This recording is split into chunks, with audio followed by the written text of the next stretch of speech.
there are several persons, there are several young people that are currently in a relationship that is not healthy, and you know that this relationship does not have the ingredients, does not have the qualities that are healthy. What do? You leave that relationship. So where there is no respect, the person is always talking down on you. The person does not respect your opinion, so whatever you're saying is trash. The person does not want to hear what you have to say. That is a sign of an unhealthy relationship. The person doesn't care about you. The person doesn't love you. The person is only after what he can get from you. That is a sign of an unhealthy relationship.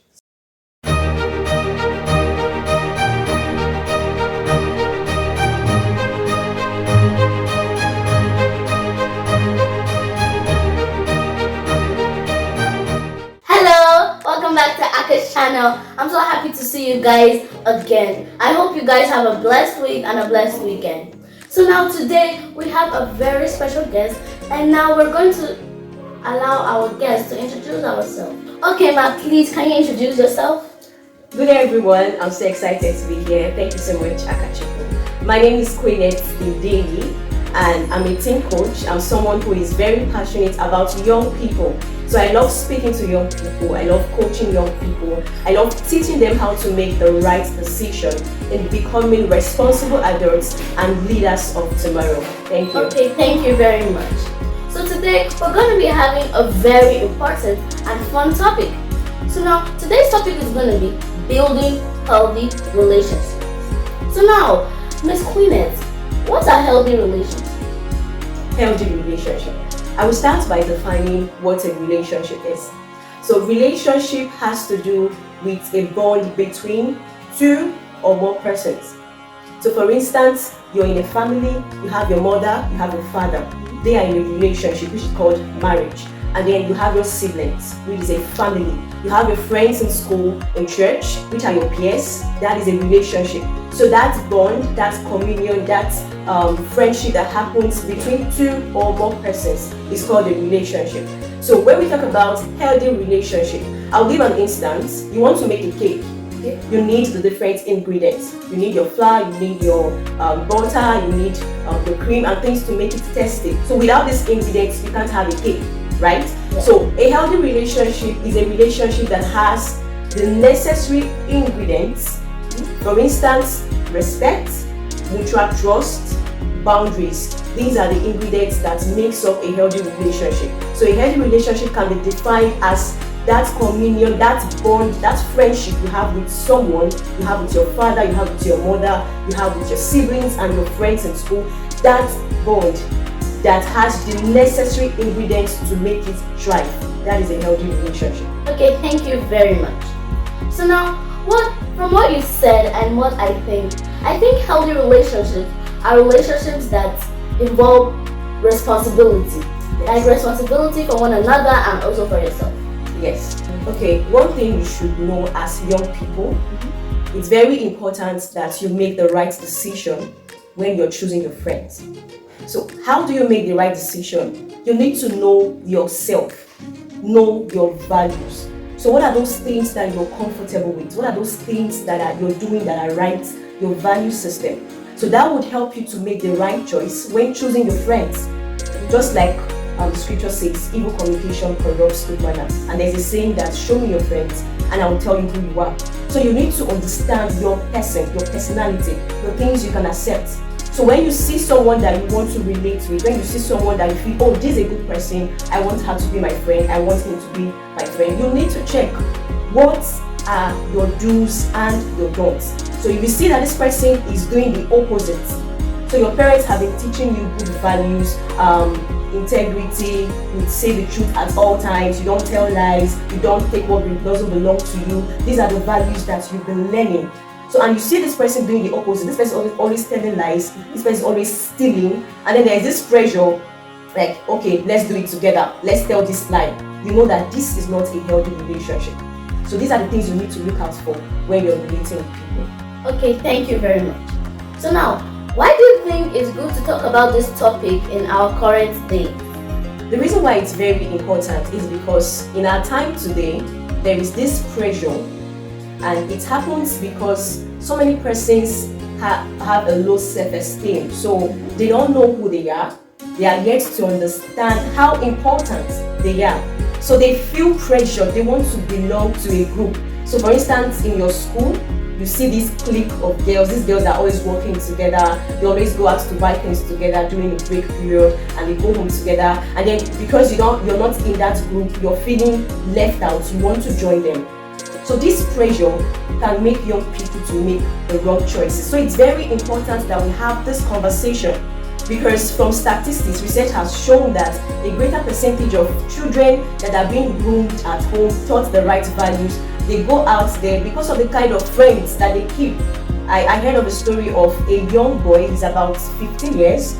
He went to secondary school, and then his friends, they influenced him to go for a party, and then he got drunk, and a lot of things happened in that party. So you can imagine someone that has been taught the right values from the house, from church, and then you go to school because of the pressure to want to belong to a clique, to want to belong to a group, and then you let go of those good lessons and those good values that you've been taught. So it's very important we have this conversation so that young people will learn how to make the right decision. Okay. From what you said, I have another question.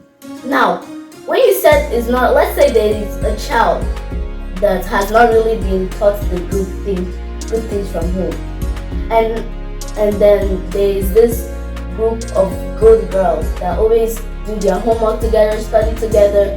Can that child get influenced by those girls? Definitely. So we can term that as a healthy relationship, because this group of persons are on the right path. So peradventure the child didn't have the opportunity to learn those values, maybe because the parents are very busy or they are not around for the meantime, and they don't have someone to guide them in doing their assignment. And then they go to school, they see a group of girls that while others are going to play, they are reading their books. While others are gossiping and making noise in class, they are doing things that will help them in their academics. This is a positive pressure. Like I mentioned, peer pressure is one of the things that makes people to make the wrong choices. That's why we're having this conversation. But then we have the positive and negative peer pressure. The same way we have the healthy and unhealthy relationship. So this group of friends that you see that are doing the right things when they're supposed to do it, their grades in school are good. Those are the kind of friends those are the kind of groups and circles you should belong to, because these people, they have the right values. So these are the things you look out for, even when you're building a relationship in school, in church, and wherever you find yourself. So you see this person doing the right things at the right time. He's not someone that teachers are always flogging in school for not doing his assignments. Teachers are always complaining that he comes late to school and all of that. So you look out for these values in these people and you join them. So now, Miss Queenette, what are the benefits of building a healthy relationship? That's a very good question. I'm going to give an example from the story of Daniel and his friends. So we read from the scriptures that they were in a strange land, and these people, they didn't have overseers, maybe like their parents, because they were taken in captivity. So they didn't have parents to watch over them. So the only people that they had at that time were their friends, Shadrach, Meshach, and Abednego. These were the companionship that they had at that time. So we can say the strange land that they found themselves is perhaps your school, perhaps the church, and at home. So your parents are not there to watch over you in school, but then you have friends around you that are doing the right thing. So when the pressure was there for the three of them to bow down to the idol, they decided not to. It was a collective effort. The three of them made up their mind that they are not going to bow down to the idol. So at times I used to imagine, what if it was just Shadrach? Maybe he would have been pressured to bow down to the idol. Maybe he wouldn't have had that confidence. But because they are three, and then the scripture says a three cord is not easily broken, right? So three of them, they came together to form a strong bond, and they decided to say no to that pressure. So this is one of the benefits of building a healthy relationship. You will have that companionship. You will have a circle of people that genuinely care about you. You will have people that you can stand together. So when there is a pressure in class, everybody is making noise, everybody is involved in exam malpractice, they are copying from one another. But then this your friend is telling you, no, Akatubers, you cannot do this, even when the pressure is much. And then you have people that would encourage you as well. So they say in class, they say, Akatubers, you're doing too much. This is why you're not joining us. Why you're not joining us to party and all of that. But then you have that one friend that you've built a relationship with. Both of you have the same value. Both of you think alike. Both of you respect each other. This person is there to encourage you and hold your hands and say, no, we can't do this because it is wrong. So these are the benefits of building healthy relationship. So you have people around you that can boost your self-esteem. They tell you how good you're doing, they encourage you, they tell you how well you're doing what you're doing, even when others are not doing it. So even when everybody is doing the wrong thing, you have that community, you have that circle of people that are standing out for the truth. So it's very important. It could be, let's say, a party, they are going for an end of day party in class and they want to invite you, oh, let's go for this party. Or there is this boy in your class that is telling you, oh, you're looking beautiful and he wants to have an unhealthy relationship with you. And then you have this your friend that is talking to you, Akatubers, we can't do this, it is wrong, we can't do this at this time, we can't have a boyfriend, we can't have a girlfriend. So you have that person that is encouraging you. So that's one of the benefits of having a healthy relationship. So at that point, both of you are encouraging each other. You're a support system to each other. Ms. Queenette, I've had the benefits of building healthy relationships. So now, how does one build healthy relationship?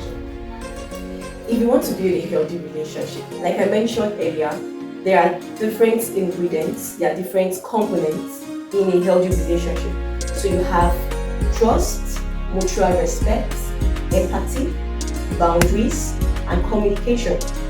So how do you build a healthy relationship? So you've seen someone that has the same mindset with you, someone that you want to be a friend to, that you want to be in a relationship with. Do you respect the person? These are one of the things you look out for. So while building the relationship, you show respect for each other. So while you're communicating, while you're relating, while you're doing things together, you're not trying to be above the other person. You're not doing things in a way whereby you're looking down on this other person. That's not a healthy relationship. So you build a healthy relationship by respecting each other. You respect your different opinions. So you're talking about a particular matter and this person has a different opinion, you have a different opinion. What you do at that point is to agree to disagree. So because you don't have the same opinion does not mean you should fight about it. You respect each other. Communication. So for instance, you have issues, you have a misunderstanding. How well do you communicate? So if you want to build a healthy relationship, you don't shut each other up.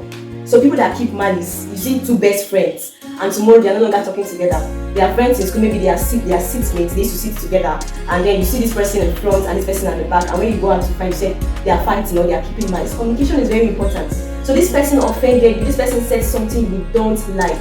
You talk to the person, you have a conversation about it. You don't just make assumptions. That's one thing that kills relationship.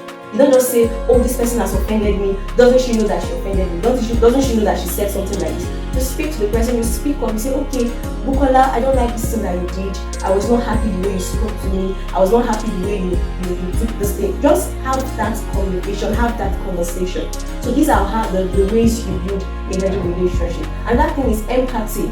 So you look out for one another. Oh, Aka, how are you doing? How is your body? How is your health? How are your academics? Do you understand this thing that the teacher taught? You look out for one another. You show empathy. You care for one another. So you have so much, maybe perhaps you go to school and your friend doesn't have lunch. You can decide to share with her. That is empathy. That is you being kind. So these are the ways you build healthy relationships. So when you've seen someone that you love, someone that you want to be friends with, you need to show empathy, you need to respect one another, you need to communicate. Okay, thank you very much. So now, I've heard how to build a healthy relationship. But now, what are the signs of you building a healthy relationship or unhealthy relationship? Signs of an unhealthy relationship. Thank you so much for watching. See you next week as we continue this wonderful episode. Bye.